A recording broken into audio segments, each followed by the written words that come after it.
বাংলাদেশ খিলাফত যুব মজলিস। নারে তাকবীর, নারে তাকবীর, আল্লাহু আকবার, নারে তাকবীর, আল্লাহু আকবার, নারে তাকবীর।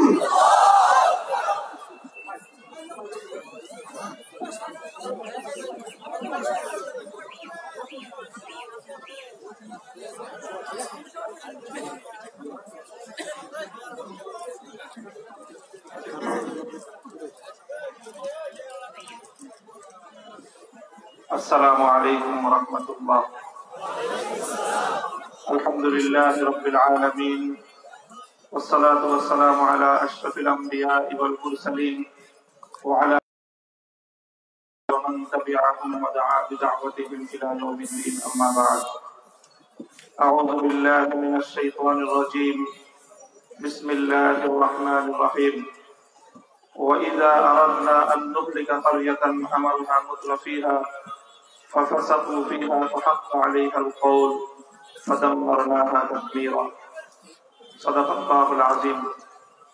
বাংলাদেশ খেলাফত যুব মজলিস ফরিদপুর জেলার উদ্যোগে আয়োজিত আজকের এই সম্মেলনে স্নেহাস্পদ সভাপতি, উপস্থিত ফরিদপুরের সর্বস্তরের শীর্ষস্থানীয় গণ্যমান্য ওলামায়ে কেরাম, বিভিন্ন মাদারিস থেকে, বিভিন্ন দ্বীনি মার্কাজগুলো থেকে সমবেত আমার মুহতারাম সম্মানিত মুরব্বিয়ানে কেরাম, সমবেত তাওহীদি জনতা এবং বিপুল পরিমাণে আজকের এই সম্মেলনে উপস্থিত বাংলাদেশ খেলাফত যুব মজলিসের কর্মী, সমর্থক এবং শুভানুধ্যায়ী যুব ও ছাত্র জনতা, সর্বপ্রথম আপনাদেরকে শুকরিয়া জ্ঞাপন করছি যে দীর্ঘ সময় ধরে আপনারা একটি সাংগঠনিক সম্মেলনকে সাফল্যমণ্ডিত করেছেন। বাংলাদেশ খেলাফত যুব মজলিসের পক্ষ থেকে আপনাদের সকলকে আমি শুকরিয়া আদায় করি। আল্লাহ রাব্বুল আলামিন আপনাদেরকে উত্তম বিনিময় দান করুন।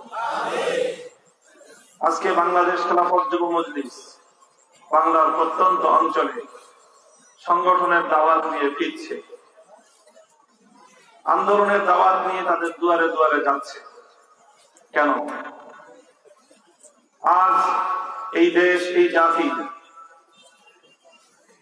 আমাদেরকে আল্লাহ পাক রব্বুল আলামিন যেই জনপদে জন্ম দিয়েছেন, সৃষ্টি করেছেন, এই জনপদ এবং এই দেশ এবং জাতির প্রতি আমাদের কোনো কর্তব্য আছে কিনা? আমি বিশ্বাস করি প্রতিটি মানুষেরই তার স্বজাতির প্রতি, তার স্বদেশের প্রতি একটি ভূমিকা, দায়িত্ব দিয়েই আল্লাহ পাক রব্বুল আলামিন প্রত্যেককে সৃষ্টি করেছেন। আলেমে দ্বীন হিসেবে, কোরআনের ধারক হিসেবে এ দায়িত্বের মাত্রা কশিনকালেও কমতে পারে না, বরং আরো বহুগুণে বৃদ্ধি পায়। জাতির প্রতি, দেশের প্রতি উলামায়ে কেরামের দায়িত্ব রয়েছে এবং সেটি ঐতিহাসিকভাবে আলেম সমাজ সে দায়িত্ব পালন করে এসেছেন বলেই এখনো পর্যন্ত এই দেশ, এই মাটি স্বাধীনতার গর্বিত স্বাধীনতার গর্বিত হকদার বলে আমরা নিজেদেরকে পরিচয় দিতে পারি। সংগ্রামী সাথী ও বন্ধুগণ, কোরআনে পাকের যে আয়াতটুকু আমি আপনাদের সম্মুখে তেলাওয়াত করেছি, এই আয়াতের মর্ম এবং এই আয়াতের গভীরতা যদি আমরা অনুধাবন করি, আল্লাহ বলছেন, ওয়াইদা আরাদনা আন নুহলিকা কারিয়াতান আমারনা মুতরাফিহা ফাফাসাকু ফিহা ফাহাক্কা আলাইহাল কওল ফাদাম্মারনাহা তাদমীরা। পৃথিবীর এক একটি জাতির উপর খোদাই গজব নেমে আসে, এক একটি জনপদকে আল্লাহ পাক রব্বুল আলামিন ধ্বংসস্তূপে পরিণত করেন, এক একটি জনপদকে আল্লাহ পাক রব্বুল আলামিন অশান্তির আগুনে জ্বালিয়ে পুড়িয়ে ছারখার করে দেন। আল্লাহর এই আযাব এবং গজব প্রেরণের ধারাবাহিকতা অতীতে যেমন ছিল, আজও বিভিন্ন জনপদে বিভিন্ন সময়ে শান্তির ঘরগুলো অশান্তির অমলে জ্বলে পুড়ে ছারখার হয়। আজও পৃথিবীর বিভিন্ন জনপদে দেখা যায় খোদাই গজবে গোটা শহর, গোটা নগর, গোটা দেশ তছনছ হয়ে যায়। আল্লাহ পাক রব্বুল আলামিন বিভিন্ন জনপদকে এভাবে তছনছ করে দেন। আল্লাহ পাক রব্বুল আলামিনের রহস্য বলেছেন কেন আল্লাহ এটা করেন।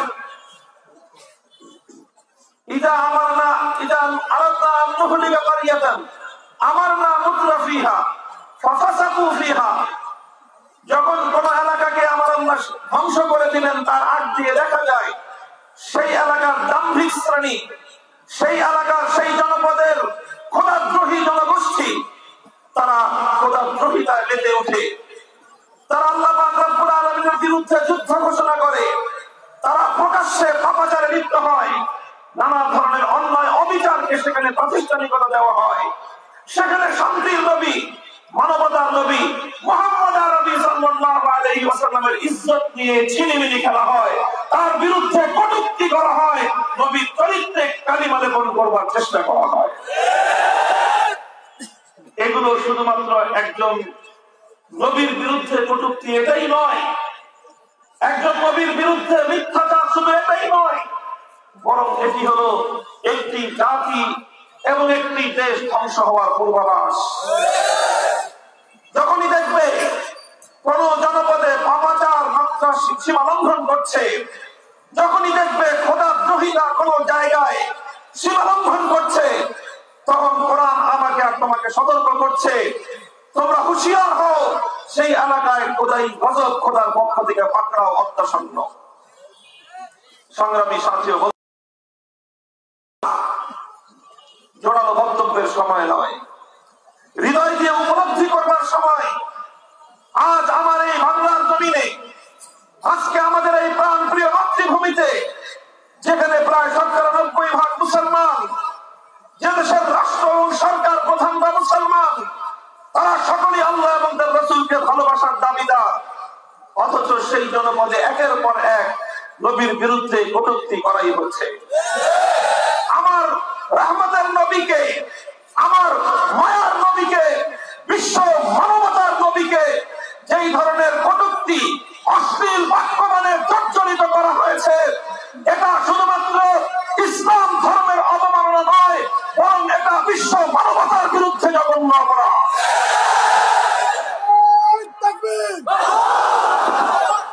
এই ধরনের অপরাধ যখন সংঘটিত হয়, সেখানে শুধু অপরাধী থাকে না, কটূক্তিকারী কেবলমাত্র অপরাধী নয়। আল্লাহর কোরআন বলছে এই ধরনের অপরাধ যেই জমিনে সংঘটিত হয়, সেখানকার প্রশাসন, সেখানকার রাষ্ট্রীয় নেতৃবৃন্দ, সেখানকার জনগণ, সর্বোপরি সেখানকার আলেম সমাজ যদি সে অন্যায় অশ্লীলতা কটূক্তির বিরুদ্ধে তারা উঠে না দাঁড়ায়, খোদার পক্ষ থেকে গতবাসে কেউ মুক্তি পাবে না। আজ কেন ওলামায়ে কেরাম রাজপথে নেমে আসে? আল্লাহর রাসূলের শাফাআত শুধু আলেমদের দরকার, আর সাধারণ মানুষের দরকার নেই। কিয়ামতের দিন আল্লাহর নবীর শাফাআত শুধু ওলামায়ে কেরামের প্রয়োজন হবে, মন্ত্রীদের দরকার হবে না। কিয়ামতের দিন আল্লাহর নবীর শাফাআত নিয়ে জান্নাতে যাওয়ার জন্য শুধু মাদ্রাসার ছাত্ররাই তাকিয়ে থাকবে, আর মন্ত্রী, এমপি, মিনিস্টাররা তারা তাকিয়ে থাকবে না। তাহলে কেন আমার নবীর বিরুদ্ধে যখন কটূক্তি করা হয়, ওরাই বুরহানুত দিয়ে, তখন কেন শুধু ওলামায়ে কেরামকে রাজপথে নেমে আসতে হয়? তখন কেন রাজনৈতিক দলগুলো মুখের মধ্যে পায়খানার গুঁড়ো পেটে বসে থাকে?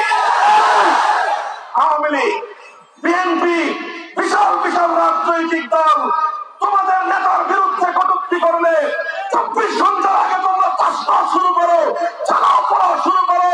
আমার নবীর বিরুদ্ধে কটূক্তি করলে তখন কেন তোমাদেরকে রাজপথে দেখা যায় না?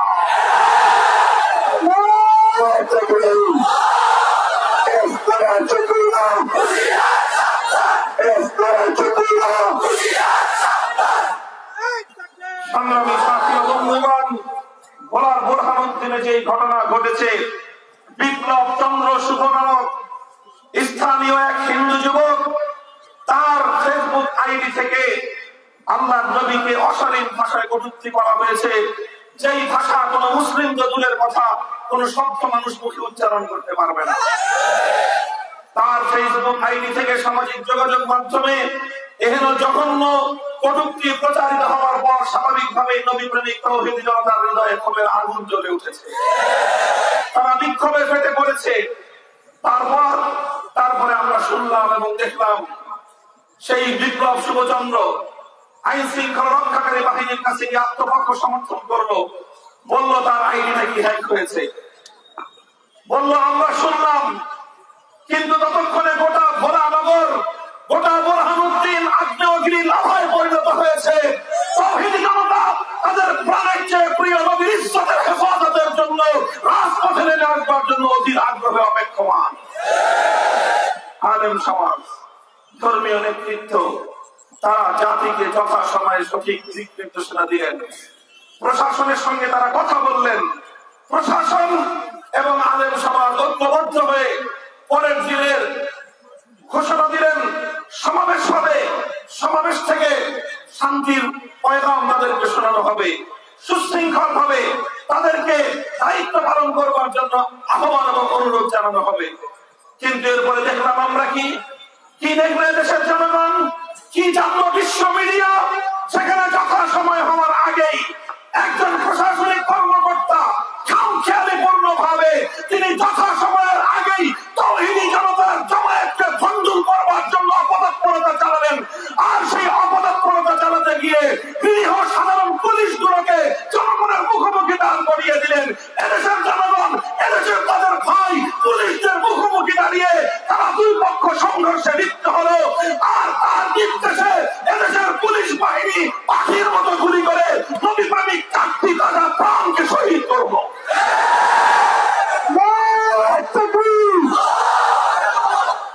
ভোলার এসপি তিনি কোনোভাবেই এর দায় এড়াতে পারবেন না। তাকে বিচারের কাঠ গড়াদার করানো উচিত ছিল সরকারের।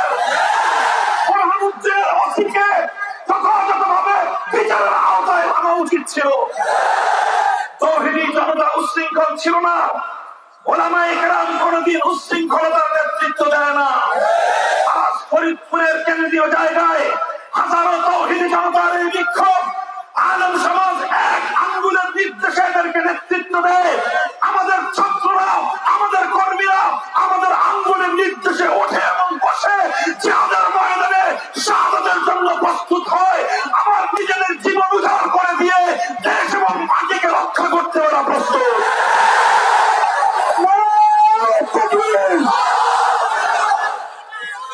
তাহলে কেন সেই গুলি চালিয়ে এভাবে ঘোড়ার পরিস্থিতিকে উত্তপ্ত করা হলো? আমরা এর সঙ্গে জড়িত সুনির্দিষ্ট ভাবে ব্যক্তিদেরকে তাদের পরিচয় জানতে চাই এবং তাদেরকে বিচারের কাজ করে দণ্ডায়মান দেখতে চাই। সংগ্রামী সাথী বন্ধুগণ, এভাবে ঘোড়ায় হয়েছে। এর আগে বাংলার বিভিন্ন জনপদ থেকে, এর আগে ব্রাহ্মণবাড়িয়ায় হয়েছে, নাসিরনগরে হয়েছে, শহরে হয়েছে। বিভিন্ন জনপদ থেকে কিছুদিন পর পর আমরা দেখতে পাই আল্লাহ নবীর ইজ্জতের উপর কটূক্তি করা হয়। পবিত্র বাইতুল্লাহর উপর মূর্তি দিয়ে ফেসবুকের মধ্যে পোস্ট করে আমার বাইতুল্লাহ মুসলমানদের কলিজাকে ক্ষতবিক্ষত করা হয়। আল্লাহ পাক রব্বুল আলামিনের নামে নানা ধরনের কটূক্তি করে গোটা সৃষ্টি জগতের হৃদয়কে রক্তে রঞ্জিত করা হয়। ঘটনা একটার পর একটা ঘটেই চলছে। প্রতিটি ঘটনার পর রাষ্ট্রীয় দায়িত্বশীলগণ তারা শান্তির গুলি আওড়ান। তারা কখনো সত্য বলেন, কখনো মিথ্যা বলেন। আজ এ কথা বলতে আমাদেরকে বড় কষ্ট হচ্ছে। আমার দেশের দায়িত্বশীলের ব্যাপারে আমি অভিযোগের সুরে কথা বলবো, এটা আমার জন্য অত্যন্ত বড় লজ্জার বিষয়। আমরা যখন ভোলার বোরহানুদ্দিনের ঘটনা শুনলাম, হৃদয়ে আমাদের আঘাত আসলো। আমরা শুনলাম গণভবন থেকে প্রেস ব্রিফিং করা হলো যে হিন্দু বিপ্লব চন্দ্র শুভর আইডি নাকি হ্যাক করেছে কিছু মুসলমান ছেলে। মুসলমানদের উপরে দায় চাপানো হলো গণভবন থেকে। বলা হলো মুসলমানরা তার আইডি হ্যাক করে নবীর বিরুদ্ধে কটূক্তি করেছে। আমাদের হৃদয়ে অনেক কষ্ট ছিল। কোন প্রমাণ ছাড়াই কথা মুসলিম জনসমাজের উপর মুসলমানদের বিরুদ্ধে ছিল একটি অপপ্রচার। তবু আমাদের মুখ বাঁধা ছিল। রাষ্ট্রের সর্বোচ্চ দায়িত্বশীলের পক্ষ থেকে অভিযোগ বলবার কোন ভাষা ছিল না। গত 3 দিন পূর্বে বিশ্ব আন্তর্জাতিক মিডিয়া বিবিসির সাথে সংলাপে আমার দেশের মাননীয় স্বরাষ্ট্রমন্ত্রী স্পষ্ট অকপটে তিনি স্বীকার করলেন এখনো পর্যন্ত বিপ্লব চন্দ্র শুভর আইডি হ্যাককারীর পরিচয় শনাক্ত করা যায়নি। কে হ্যাক করেছে সেটা এখনো স্বরাষ্ট্রমন্ত্রী জানেন না। তিনি বিবিসিকে বললেন সারা দুনিয়ার মানুষ জানলো কে হ্যাক করেছে, তার পরিচয় জানা নেই। জিজ্ঞাসা করতে মনে চায় তাহলে তার সপ্তাহখানেক আগে গণভবন থেকে মাননীয় প্রধানমন্ত্রী যে বললেন মুসলমান ছেলেরা হ্যাক করেছে, তাহলে এবার প্রধানমন্ত্রীর কথা বিশ্বাস করবো না প্রধানমন্ত্রীর আস্থাবাদী স্বরাষ্ট্রমন্ত্রীর কথা বিশ্বাস করবো? কথা বললে দোষ হয়ে যাবে আমাদের। তাই করবেন আমাদেরকে। আপনারা আগে কথার সামনে কথা বলেন, আপনারা আগে এক তথ্য দেন। যদি আইডি হ্যাক করে থাকে কোন মুসলমানের সন্তান, স্পষ্ট ভাষায় আমরা বলতে চাই, নবীর বিরুদ্ধে যদি কেউ কটূক্তি করে থাকে তার ধর্ম পরিচয় জানবার কোন প্রয়োজন আছে? যে নবীর বিরুদ্ধে কটূক্তি করবে তার কোন ধর্ম পরিচয় নাই। নবীর বিরুদ্ধে যারা কটূক্তি পরিচয় নাই, নবীর বিরুদ্ধে যারা কটূক্তি করবে তার কোন রাজনৈতিক পরিচয় নাই। নবীর বিরুদ্ধে বিচক্ষণকারীর একটাই পরিচয়, সে নবীর দুশ্মন, সে মানবতার দুশ্মন।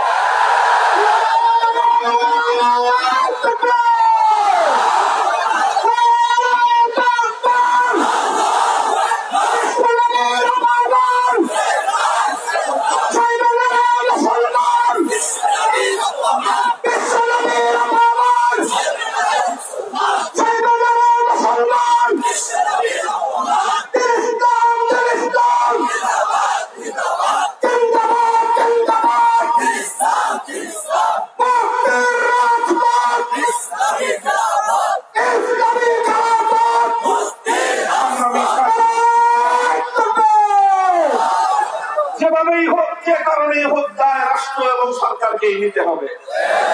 নবীর বিরুদ্ধে, আল্লাহর বিরুদ্ধে, বাইতুল্লাহর বিরুদ্ধে, আল্লাহর কোরআনের বিরুদ্ধে একের পর এক কটূক্তি করা হবে, আর আমাদেরকে শুধুমাত্র শান্ত থাকার বয়ান করা হবে। এটা কোনোদিনও গ্রহণযোগ্য হতে পারে না। 2013 সালে আল্লামা আহমদ শফী কথাই বলেছিলেন, শাপলা চত্বরে তো আমরা এই কথা নিয়ে গিয়েছিলাম, আমার ভাইয়ের বুকের রক্তে শাপলা চত্বরের 30 সালের কালো রাজপথ রঞ্জিত হয়েছিল। এই কথা বলবার জন্য আমরা আজও সে কথা বলি, ফাঁসির মঞ্চে দাঁড়িয়ে কথা বলবো। আল্লাহ নবীর বিরুদ্ধে কটূক্তি করলে তার জন্য সর্বোচ্চ শাস্তির মৃত্যুদণ্ডের আইন চাই।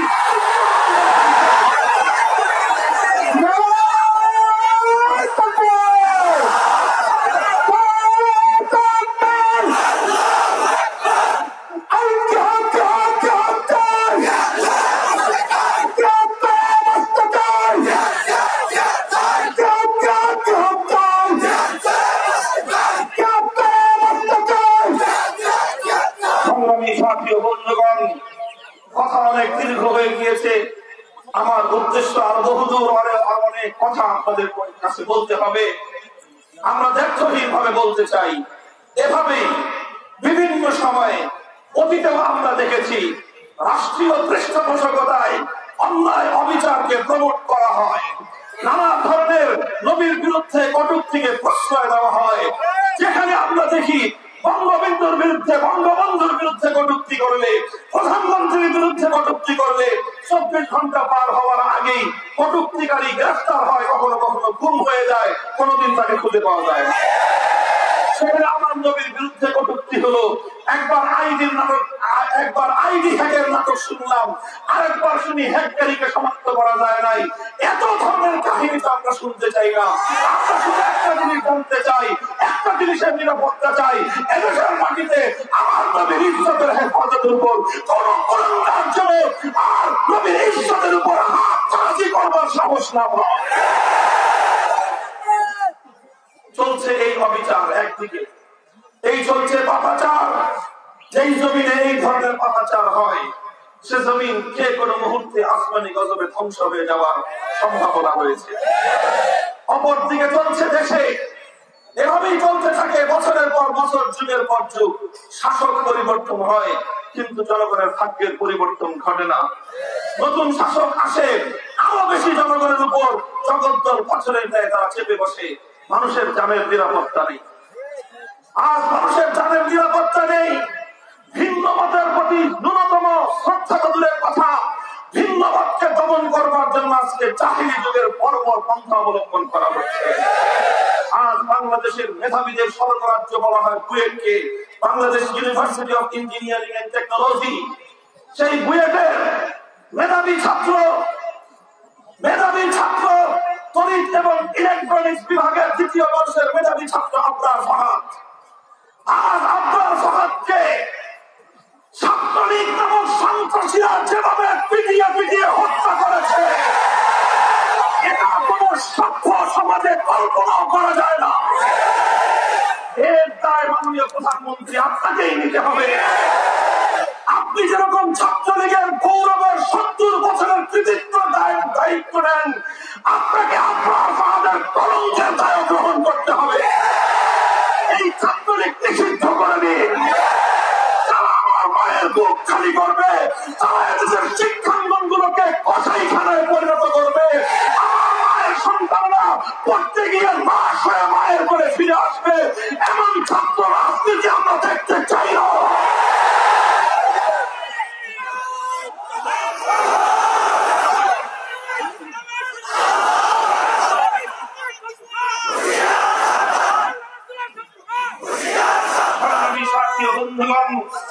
জানি এই কথাগুলো হজম করা বড় কঠিন আপনাদের জন্য, জানি এই কথাগুলো বলবার দায়ে আমাদেরকে অভিযোগের কাঠগড়ায় দাঁড়িয়ে যেতে হবে।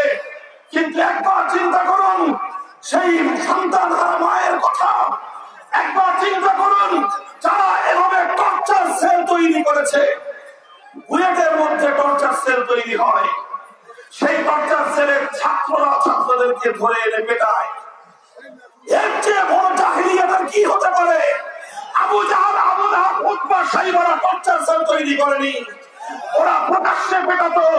আর আজ স্বাধীন বাংলার মানবিক এই বাংলায় এই সকল দৃশ্য আমাদেরকে বুয়েটে দেখতে হয়, যেখানে মেধার বিকাশ ঘটে। দেশের সেরা মেধাবীরা যে শিক্ষা প্রতিষ্ঠানে পড়ে, সেখানকার অবস্থা যদি এই হয়, তাহলে ঢাকা বিশ্ববিদ্যালয়, জাহাঙ্গীরনগর, তারপরে চট্টগ্রাম, রাজশাহী, খুলনা সহ সারা দেশের বিশ্ববিদ্যালয়গুলোর অবস্থা কতটা ভয়াবহ, এখান থেকে তার কিঞ্চিত পরিমাণ অনুমান করা যায়। আজকে বলা হচ্ছে আবরার ফাহাদ শিবির করত। কি অপরাধ আবরার ফাহাদের? কি পেয়েছে তোমরা শিবিরের? আবরার ফাহাদকে নিয়মিত নামাজ পড়তে দেখা গিয়েছে। আবরার ফাহাদ বাংলাদেশের স্বার্থ রক্ষা করে, বাংলাদেশের স্বার্থ জলাঞ্জলি দিয়ে, ভারতের স্বার্থকে রক্ষা করে জাতীয় ভাবে যে চুক্তিগুলো স্বাক্ষর করা হয়েছে, একজন সচেতন ছাত্র হিসেবে দেশের অধিকারের পক্ষে বলিষ্ঠ হাতে সে কলম লিখেছে। সামাজিক যোগাযোগ মাধ্যম তার হাতে ছিল, সে তার সামর্থ্যের আলোকে তার স্বাধীন মতামত ব্যক্ত করেছে। যদি স্বাধীন মতামত ব্যক্ত করার কারণে অপরাধী সাব্যস্ত হতে হয়, তাহলে তো এই বাংলার স্বাধীন মাটিতে সর্বপ্রথম মরহুম আব্দুল হামিদ খান ভাসানী ফারাক্কাবাদের বিরুদ্ধে লংমার্চ করেছিলেন। শাইখুল হাদিস বাবরি মসজিদ শহীদের বিরুদ্ধে লংমার্চ করেছিলেন। আজ আবরার ফাহাদ সে যা করেছে, আব্দুল হামিদ খান ভাসানী বেঁচে থাকলে এর চেয়ে বেশি কিছুই করতেন। শাইখুল হাদিস বেঁচে থাকলে যারা এরকম বরাকবাদের বিরুদ্ধে লংমার্চ করেছিলেন, তারা আজকে ফেনী নদীর পানি একতরফাভাবে ভারতকে দেওয়ার বিরুদ্ধে হুঙ্কার ছাড়তেন, লংমার্চ করতেন। আজ আমাদের সে সকল মরহুম জাতীয় নেতৃবৃন্দ নেই। তরুণ আবরার ফাহাদ অন্যায়ের প্রতিবাদ করলো, দেশের পক্ষে কথা বললো, মাতৃভূমিকে ভালোবাসলো। অবস্থা অনেকটাই এমন, আজ বাংলাদেশকে ভালোবাসাই সবচেয়ে বড় অপরাধে পরিণত হয়েছে। দেশের স্বার্থে কথা বলবেন, পিটিয়ে মারবে, অভিযোগ করবার কোন জায়গা নাই। সংগ্রামী সাথী ও বন্ধুগণ, আমার কথা হলো এভাবেই অন্যায়, অবিচার, জুলুম, শোষণ, দুর্নীতি, জনগণের সম্পদ লুণ্ঠন, ফিরিস্তি কয়টার দিব, কয়টার কথা বলবো? তানহামা তার দার সুদ কুম্বা পূজা পূজা নিহাত, সারা শরীর ক্ষত বিক্ষত, মলমার ভর্তি আমি কলসানে লাগাবো। এভাবেই চলবে। মুসলমানদের জনপদ, মুসলমানদের দেশ যতদিন পর্যন্ত কোরআন সুন্নাহ খেলাফতের রাশেদের শাসনের দিকে ফিরে না যাবে, গণতন্ত্র দিয়ে মুক্তি আসবে না, সমাজতন্ত্র দিয়ে জনগণের অধিকার প্রতিষ্ঠা হবে না, কোন তন্ত্রমন্ত্র জাতির মুক্তি আনতে পারবে না। তাই হে তাওহীদি জনতা, মুসলমান, ঈমানকে ভালোবাসো, আল্লাহর কোরআনকে ভালোবাসো, আল্লাহর নবীর সুন্নাহকে ভালোবাসো, খেলাফতের রাশেদার আদর্শকে ভালোবেসে আসো। শপথ নেই আমার এই সোনার বাংলা থেকে সব অপশাসন, সমস্ত অন্যায় অবিচার এগুলোকে দূরীভূত করে আমার মাতৃভূমিটাকে আমি শান্তির ফুল বাগানে পরিণত করব।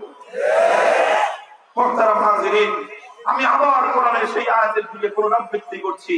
ইযা আরাদনা আন নুহলিকা কারিয়াতান আমারনা মুতরাফিহা ফাফাসাকু ফিহা ফাহাক্কা আলাইহাল কওল।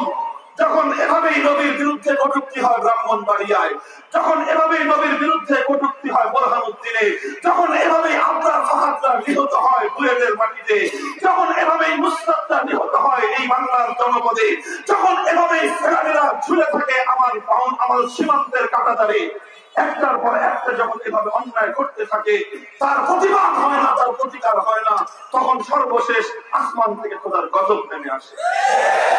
আমরা চাই মাতৃভূমিকে ভালোবাসি বলেই, দেশটাকে ভালোবাসি বলেই, দেশপ্রেম নিয়ে, জাতির প্রেম নিয়ে, স্বাধীনতার অতন্ত্র প্রহরী হিসেবে নতুন প্রজন্মকে নিয়ে আজ দেশ জাতির স্বাধীনতা রক্ষা করবার জন্য দুর্বল আন্দোলন করে তুলতে চায়। সেই আন্দোলনের ঠিকানার নাম বাংলাদেশ খেলাফত যুব মজলিস। বাংলাদেশ খেলাফত যুব মজলিস সম্পর্কে আমার পূর্বতন দায়িত্বশীলরা সংক্ষিপ্ত কিছু বলেছেন। আজকের এই পরিসরে খুব দীর্ঘ কোনো কথা বলার অবকাশ আমাদের নেই, তবে আমি বলতে চাই হাফিজ হুজুর রহমতুল্লাহ আলাইহি 1981 সালে সেই স্বপ্ন দেখে খেলাফতের ঝান্ডা উড্ডীন করেছিলেন। শাইখুল হাদিস আল্লামা আজিজুল হক রহমতুল্লাহ আলাইহি সেই স্বপ্ন নিয়ে 1989 সালে খেলাফতের ঝান্ডা উড্ডীন করেছিলেন। তাদের রেখে যাওয়া সেই অসমাপ্ত কাজকে মঞ্জিল পর্যন্ত পৌঁছানোর জন্যই হাফিজ এবং শাইখুল হাদিসের সন্তানরা বাংলাদেশ খেলাফত যুব মজলিসের পতাকাকে নিয়ে মঞ্জিলের দিকে ছুটছে। বাংলাদেশ খেলাফত যুব মজলিস শুধুমাত্র রাজনৈতিক সংগঠনের নাম নয়। বাংলাদেশ খেলাফত যুব মজলিস শুধুমাত্র বিশাল বিশাল সম্মেলনের মাধ্যমে শোডাউন করার কোন মঞ্চের নাম নয়। আজ এই মঞ্চে দাঁড়িয়ে বিশাল সম্মেলন, আমরা অনেকে আনন্দে উদ্বেলিত, আমরা অনেকে উদ্বেলিত, আনন্দের অনেকেই মোহিত, কিন্তু আমি বলতে চাই বাংলাদেশ খেলাফত যুব মজলিসের কাছে বিশাল সম্মেলনের এই সফলতাই এটা সাফল্যের একমাত্র মানদণ্ড নয়। বাংলাদেশ খেলাফত যুব মজলিস এদেশে যুব এবং তরুণ প্রজন্মকে আগামী দিনের ইসলামী আন্দোলনের দায়িত্বশীল হিসেবে গড়ে তোলবার জন্য এক দীর্ঘমেয়াদী সংগ্রামের পথ বেছে নিয়েছে। যেই সংগ্রামের পথে তোমাকে কখনো রাতের অন্ধকারে আল্লাহর দরবারে দাঁড়িয়ে তাহাজ্জুদের জায়নামাজে চোখের পানি ছাড়তে হবে। যেই সংগ্রামের পথে তোমাকে প্রতিনিয়ত নিজের আমলকে পরিশুদ্ধ করার মাধ্যমে, মানুষের জনসেবার মাধ্যমে তোমাকে আল্লাহর একজন মুমিন খালেস বান্দা হিসেবে, নবীর সাচ্চা সুন্নতের অনুসারী একজন উম্মত হিসেবে গড়ে তুলে তিল করে তোমাকে ইসলামী আন্দোলনের কর্মী হিসেবে তোমাকে গড়ে তুলতে হবে। আমাদের নিয়মিত কর্মসূচিগুলো রয়েছে। আজ এই সম্মেলনে যেভাবে আমাদের যারা ওই বক্তব্য শুনবার জন্য তোমরা বিপুল পরিমাণে জড়ো হয়েছো, এই জড়ো হওয়ার চেয়েও আরো অনেক বেশি আনন্দিত আমরা হব, আরো অনেক বেশি সাফল্য আমরা পাবো যদি এর কিয়দংশ অন্তত আমাদের তরবিয়তি সফরে 3 দিনের জন্য আল্লাহর রাস্তায় গিয়ে নিজেদেরকে আল্লাহর দ্বীনের সৈনিক হিসেবে গড়ে তুলবার জন্য জীবনের সময় লাগানোর জন্য যদি প্রস্তুত হয়, আমরা আরো আনন্দিত হব, আমরা আরো সাফল্য খুঁজে পাবো। এই বিশাল সম্মেলনের অন্তত 1/10 প্রতি মাসে আমাদের ইসলামী মজলিসের সব গুজারিতে গিয়ে শেষ রাতে আল্লাহর জিকিরে যদি তারা শামিল হয়। সংগ্রামী সাথী বন্ধুগণ, ফরিদপুরের শীর্ষ ওলামায়ে কেরাম হাফিজ হুজুর শাইখুল হাদিস পীর সৈয়দ ফজলুল করিম মুফতি আমিনী রহমাতুল্লাহ আলাইহির এখানে অনুসারীরা, তাদের সহকর্মীরা, তাদের দীর্ঘ সাহচর্য প্রাপ্তরা এখানে বিদ্যমান। তাদের কাছে আমরা বিনীত অনুরোধ করছি, আপনারা শুধুমাত্র বাংলাদেশ খেলাফত যুব মজলিসকে বাহবা দিবেন না, আপনারা শুধুমাত্র বাংলাদেশ খেলাফত যুব মজলিসকে সমর্থন দেবেন না। আমি আর শাইখুল হাদিসের সন্তান হিসেবে আপনাদের কাছে দায়িত্ব এবং আমানত রেখে যাই, খেলাফত যুব মজলিসের প্রতিটি অ্যাক্টিভিটি, প্রতিটি কার্যক্রমকে আপনারা মানদণ্ড দিয়ে বিচার করবেন। যেখানে ভুল দেখবেন সূত্র দিবেন, যেখানে অতিরিক্ত আত্মপ্রদর্শনী দেখবেন, কেউ নিজেকে নেতা হিসেবে জাহির করতে চায়, ওকে ডাক দিয়ে সূত্র দিবেন। তাকে দেখবেন নিজের আত্মপ্রদর্শনের জন্য যুব মজলিসের ব্যানারকে ব্যবহার করছে, আপনারা তার হাত থেকে যুব মজলিসের ব্যানার কেড়ে নেবেন, আমাদেরকে সংবাদ দিবেন, আমরা তার বিরুদ্ধে সাংগঠনিক ব্যবস্থা গ্রহণ করবো ইনশাআল্লাহ। সংগ্রামী সাথী বন্ধুগণ, সর্বশেষ কথা হলো, আজ বাংলাদেশ খেলাফত যুব মজলিসের যে কার্যক্রম দেশব্যাপী ছড়িয়ে পড়ছে, এর মধ্যে উল্লেখযোগ্য সংখ্যক হলো ছাত্র, এবং এর মধ্যে উল্লেখযোগ্য সংখ্যক হলো কওমি মাদ্রাসার ছাত্ররা। আজ কওমি মাদ্রাসার ছাত্ররা খেলাফত যুব মজলিসকে ভালোবাসছে, শাইখুল হাদিসের সন্তান হিসেবে আমাকে ভালোবাসছে, তারা আমাদের ছাত্র সংগঠন খেলাফত ছাত্র মজলিসকে আপন করে নিচ্ছে। এই ক্ষেত্রেও আমাদের সুস্পষ্ট দিক নির্দেশনা রয়েছে। আজ জাতীয়ভাবে এই কথা বলিষ্ঠভাবে উচ্চারিত হচ্ছে, শিক্ষাঙ্গনগুলোকে ছাত্র রাজনীতি মুক্ত করা হোক। আজ বুয়েট থেকে এই দাবি উঠেছে, সমস্ত শিক্ষাঙ্গন, স্কুল, কলেজ, ভার্সিটি, আলিয়া মাদ্রাসা, কওমি মাদ্রাসা, সমস্ত শিক্ষা প্রতিষ্ঠান ছাত্র রাজনীতি থেকে মুক্ত করবার এক দুর্বার আওয়াজ এই জাতির মানুষের কণ্ঠে কণ্ঠে উচ্চারিত হচ্ছে।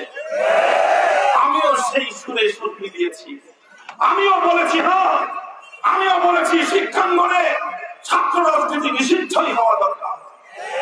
আজ তোমরা যে কথা বলবো উপলব্ধি করছো, আজ থেকে 100 বছর পূর্বে আমাদের পূর্বসূরি হাকিমুল উম্মত হযরত শাহ আশরাফ আলী থানভী রাহমাতুল্লাহি আলাইহি বলে গিয়েছিলেন, কোন শিক্ষাঙ্গনে ছাত্রদের রাজনীতি চলতে পারে না।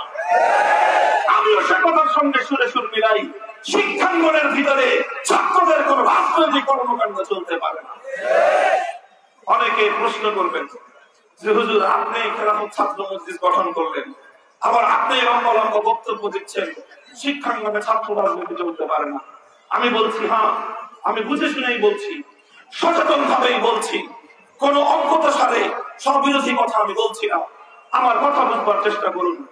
আমি বারবার বলছি, শিক্ষাঙ্গনগুলোকে ছাত্রদের রাজনীতি থেকে মুক্ত রাখতে হবে, শিক্ষাঙ্গনগুলোকে ছাত্রদের দলীয় রাজনীতি থেকে মুক্ত রাখতে হবে। ঢাকা বিশ্ববিদ্যালয় সহ সমস্ত বিশ্ববিদ্যালয়, আমি বিএনপি সহ জাতীয় পার্টি, জামাতে ইসলাম সহ যাদের ছাত্র সংগঠন, তারা বিশ্ববিদ্যালয়ের অভ্যন্তরে ছাত্র রাজনীতির নামে আমার বিশ্ববিদ্যালয়গুলোকে অস্ত্রের ঝঞ্ঝনিতে পরিণত করেছে। আমরা দাবি তুলতে চাই, সমস্ত রাজনীতির আখড়া বিশ্ববিদ্যালয় থেকে উপড়ে ফেলো। আমাদের খেলাফত ছাত্র মজলিস কি হবে? আমি আবার বলি, প্রতিষ্ঠার প্রথম দিন থেকে আমরা বলছি, খেলাফত ছাত্র মজলিস রাজনীতি চর্চার কোন জায়গা নয়। খেলাফত ছাত্র মজলিস হলো একটি বৃহৎ পরিসরের নন ক্যাম্পাস ভিত্তিক একটি শিক্ষা প্রতিষ্ঠান।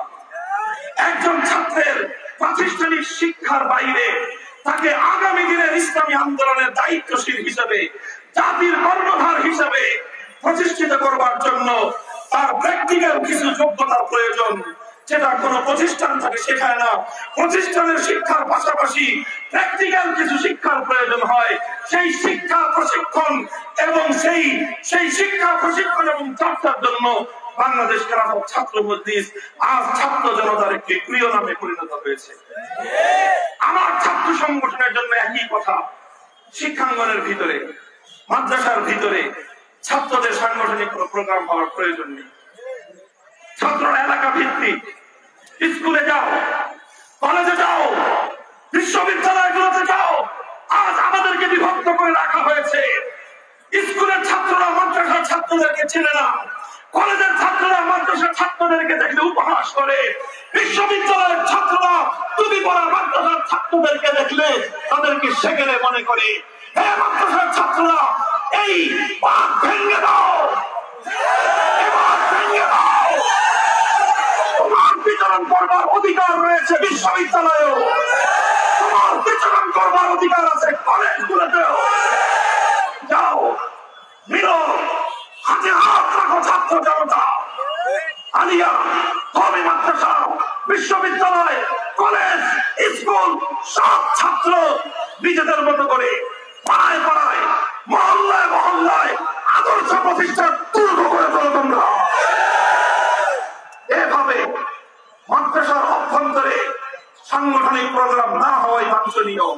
বিভিন্ন জায়গায় মসজিদ রয়েছে, পাড়ার মসজিদগুলোকে আপনারা কুক্ষিগত করে রাখবার চেষ্টা করবেন না। মসজিদগুলোতে যেখানে ধর্মীয় কাজ হবে, আল্লাহর জিকির হবে, দ্বীনের তালিম হবে, দ্বীনের প্রশিক্ষণ হবে, মসজিদগুলোকে বিভিন্ন দ্বীনি কার্যক্রমের জন্য আপনারা উন্মুক্ত করে দিন। মসজিদগুলোকে শুধুমাত্র নামাজ পড়ে তালাবদ্ধ করে রাখবার এই পদ্ধতি থেকে আপনারা ফিরে আসুন। মসজিদ মুসলমানদের সামাজিক কর্মকাণ্ডের মূল কেন্দ্রবিন্দু পরিণত করুন। বিভিন্ন ভাইরে বিভিন্ন ভাবে বিভিন্ন জায়গায় সংগঠিত হয়ে সাংগঠনিক ভাবে সামনের দিকে অগ্রসর হও। ইনশাআল্লাহ এভাবে কার্যক্রম পরিচালনা করলে কোন শিক্ষা প্রতিষ্ঠানের অভ্যন্তরে দুটি ছাত্র সংগঠনের মধ্যে কোনদিন বিরোধ দেখা দেওয়ার প্রশ্ন আসবে না। বিভিন্ন ছাত্র সংগঠন আছে, অনেকে বলে যে বিভিন্ন ছাত্র সংগঠন কোনটা করবে। চরমনাই বিশ্বাহেদ হুজুরদের ইসলামী শাসনতন্ত্র ছাত্র আন্দোলন, মুফতি আমিন রহমতুল্লাহ আলাইহির খেলাফত ইসলামী খেলাফত যুব খেলাফত রয়েছে, ছাত্র খেলাফত রয়েছে, জমিয়তের ছাত্র জমিয়ত রয়েছে আল্লামা নূর হোসেন কাসেমীর। আপনি আবার একটা বলতেছেন খেলাফত ছাত্র মজলিসের কথা। আমি বলি যে হ্যাঁ, এগুলো একটা প্রতিষ্ঠান। যেমন শিক্ষা প্রতিষ্ঠান অনেক হয়েছে, কেউ তো অভিযোগ করে না খামাসপুর ছিল, বাহির দেওয়ার কি দরকার? বাহির দিয়া ছিল আবার গহরডাঙ্গার কি দরকার? গহরডাঙ্গা ছিল দারুল উলুম কেন করা হলো? প্রশ্ন তো আসে। শিক্ষা প্রতিষ্ঠান যদি যথাযথভাবে কার্যক্রম পরিচালনা করে, এক শিক্ষা প্রতিষ্ঠান যদি আরেক শিক্ষা প্রতিষ্ঠানকে নিজেদের প্রতিদ্বন্দ্বী না হবে, সহকর্মী হবে, তাহলেই তো কোনো সমস্যা দেখা যায় না। আমি এই মঞ্চ থেকে খেলাফত যুব মজলিসের মঞ্চ থেকে স্পষ্ট ভাষায় দায়িত্বশীল হিসেবে দায়িত্ব নিয়ে কথা বলছি। বাংলাদেশে হক্কানি ওলামায়ে কেরামের ধারায় যারা ইসলামী আন্দোলনের সংগঠন করছেন, বাংলাদেশ ইসলামী আন্দোলন, জমিয়ত উলামা ইসলাম, নিজামে ইসলাম, খেলাফতে ইসলামী, খেলাফত আন্দোলন, বাংলাদেশ খেলাফত মজলিস, ফরায়েজি আন্দোলন সহ যারা যারা যেভাবে কাজ করছেন, তাদের সকলের প্রতি আমাদের সহযোগিতা আর সকলের প্রতি আহ্বান। আসুন বৃহত্তর ক্ষেত্রে আমরা ঐক্যের একটা দুর্ভেদ্য মঞ্চ তৈরি করবার চেষ্টা করি। আমার বক্তব্য আমি শেষ করব। আবার আমার সেই প্রথম কথাকে পুনরাবৃত্তি করে আমি আমার বক্তব্যের ইতি টানছি। আমরা কেন সংগঠন করতে চাই? আমরা কেন আন্দোলন করতে চাই?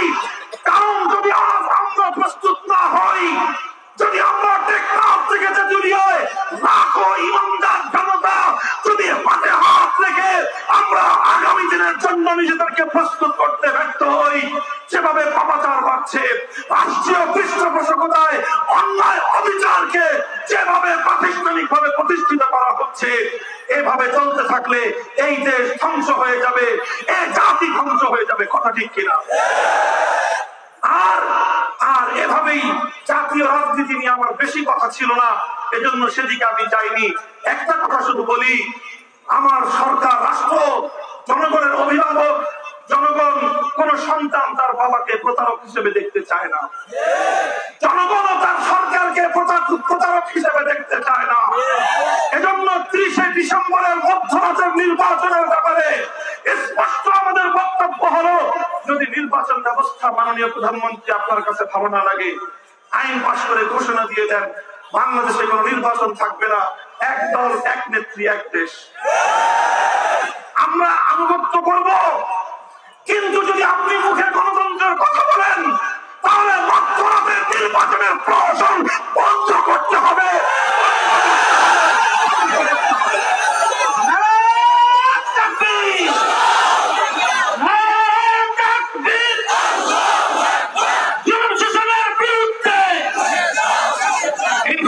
আগামী দিনের আন্দোলন সংগ্রাম, বিপ্লব এবং সংগ্রামের দীর্ঘ পথে চোখের অশ্রু দিয়ে মাথার ঘাম পায়ে ফেলে, প্রয়োজনের ক্ষেত্রে বুকের তাজা রক্ত আল্লাহর জমিনে ফেলে দিয়ে শাহাদাতের রক্ত পিচ্ছিল পথে চলতে খেলাফত যুব মজলিসের এই সংগ্রামী কাফেলায় শামিল হতে কারা কারা প্রস্তুত?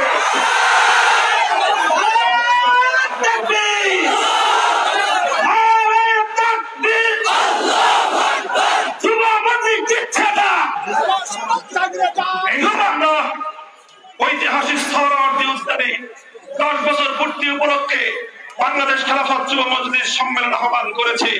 সেই সম্মেলন যখন হবে আপনারা সকলে সেখানে ইনশাআল্লাহ শরীক হবেন তো? এটা কিন্তু ওয়াদা হয়ে গেল। এই ওয়াদা রক্ষা করার দায়িত্ব আপনার। আল্লাহ পাক রব্বুল আলামিন আপনাদের সকলকে তৌফিক দান করুন। ওয়া আখিরু দাওয়ানা আলহামদুলিল্লাহি রাব্বিল আলামিন। আসসালামু আলাইকুম ওয়া রাহমাতুল্লাহ।